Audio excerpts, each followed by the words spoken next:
Well, thank you very much, Claude. It's a pleasure to be here. I'm Andrei, as Claude has introduced me. I'm Andrei Marcu. I'm the president of the International Emission Trading Association, soon to be a colleague with Bjorn and the others in the World Business Council. This is a cross-cutting panel, and the way it's being presented is getting markets, trade, and investment framework in the synergy for climate change mitigation, adaptation, and economic development, and how to make markets encourage these linkages. How do we use markets? I think Ivo de Boer started this morning by speaking a little bit, or last night he spoke about how to use markets, investment frameworks, to make sure that money goes where it hasn't gone before, and how do we provide incentive for developing countries to engage. This is what we're looking at. This is kind of the broad cross-cutting discussion that we want to have here today. We are in the UNFCCC and the Framework Convention. We are facing common but differentiated responsibilities, and we agree that everybody must do their share. In the developed world, in Europe, people are doing what they perceive to be their share. Other jurisdictions are lagging behind. In the developed world, there needs to be investments, and this is where the action is going to be over the next few years.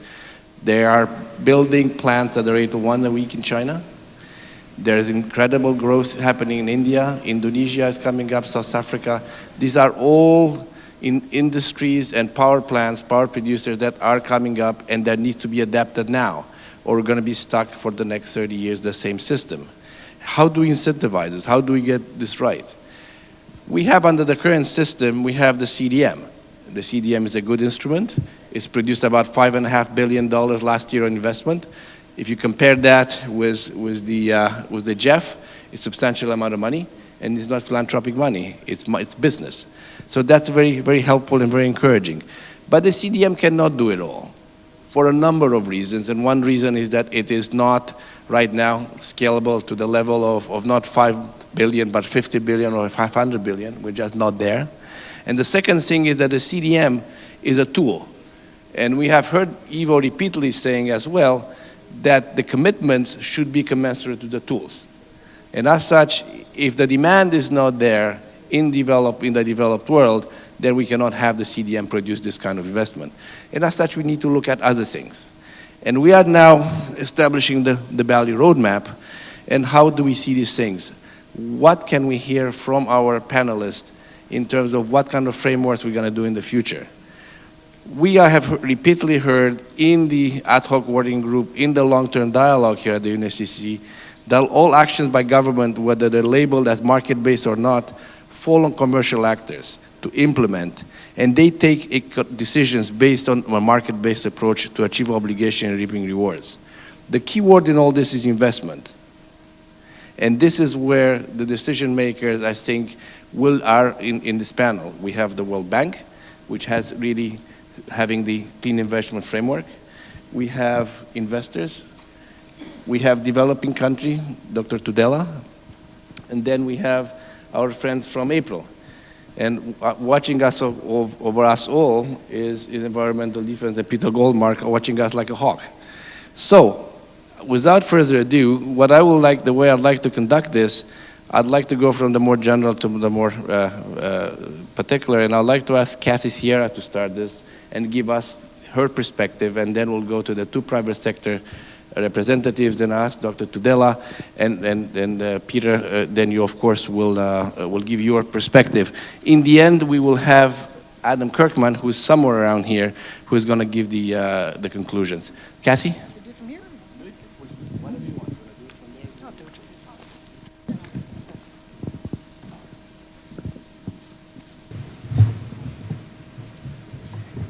Thank you very much, and thank you very much for the invitation.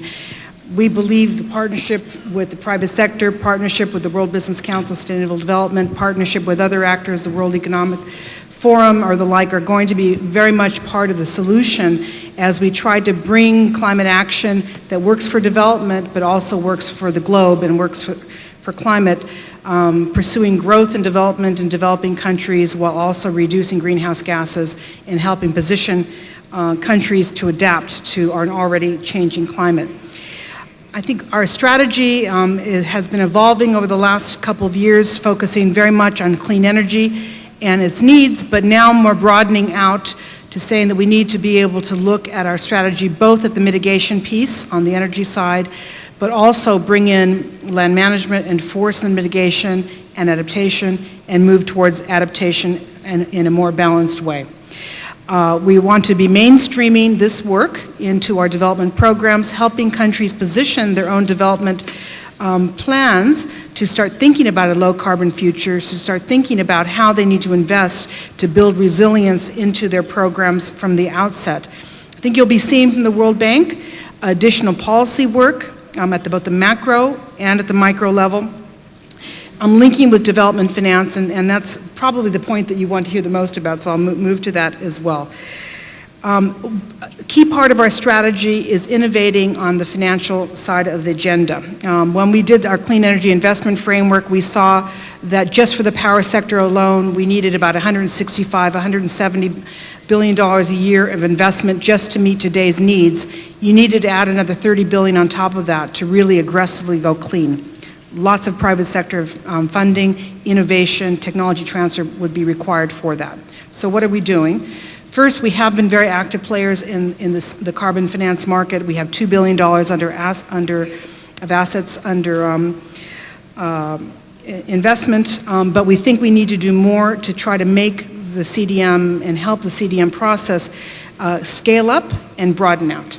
So 2 innovations that we're introducing as part of this round of discussions, something called the Carbon Partnership Facility, which will allow us to think about hitting sectors as a whole, the cement sector, the steel sector, energy efficiency in a province in China, and building a carbon finance program around that would allow us to go wholesale and much broader. Secondly, forests. Building a new forest carbon partnership facility that we're launching tomorrow that will help advance the discussions about REDD by building opportunities for countries, peoples at the local community to get access to funds that will help them get ready for a future where we don't deforest, where land is not degraded, and bringing financial incentives to those communities into countries to help them make sure that they've got the incentive to take action. So that's our traditional business in the CDM. We think the CDM needs to get more agile and move more programmatic in these ways. We're also partnering with the World Business Council Sustainable Development, with the World Economic Forum, to think about what other types of instruments that might be needed to be able to bring the private sector in. Some of our discussions are around, can we increase the amount of concessional aid, at least as a bridge until we have a post-2012 framework in place that would allow very strong transformation activities to happen, especially in the larger emitters. Being able to bring forward the cleanest technologies in coal, perhaps even starting to build pilot programs on carbon capture and storage, and providing some concessionality to our work to make that happen earlier. We're also seeing, are there other innovative financing instruments? We're not as far along as this in terms of implementation, but we're hearing from the private sector that different kinds of guarantees, different kinds of backstops to some of the riskier CDM type programs may be something that will be required. Over the coming months, we would like to be thinking about how we might build something around that. For the poorest countries, we are increasing, hoping to complete negotiations on our IETA, the money for the poorest, to be able to more aggressively build adaptation and resilience into country programs, agriculture programs, land management programs, infrastructure programs. Our president, Robert Zoellick, feels it's very strong that we get more aggressive about thinking about technology transfer. Up to now, we have used the GEF, we've used our good offices to bring some of the newer technologies to countries. He wants us to do more. He wants the IFC, which is our private sector arm, to do more. So we'll be coming to the private sector over the next several months to think about ways of networking research institutes, to think about ways of perhaps putting incentives in place to be able to fast forward some technologies that might be meaningful for the developing world. Finally, one of the things that he would also like us to move much more aggressively on is our research and knowledge instruments. But as I said earlier, at the macro level, what should we be advising ministers of finance?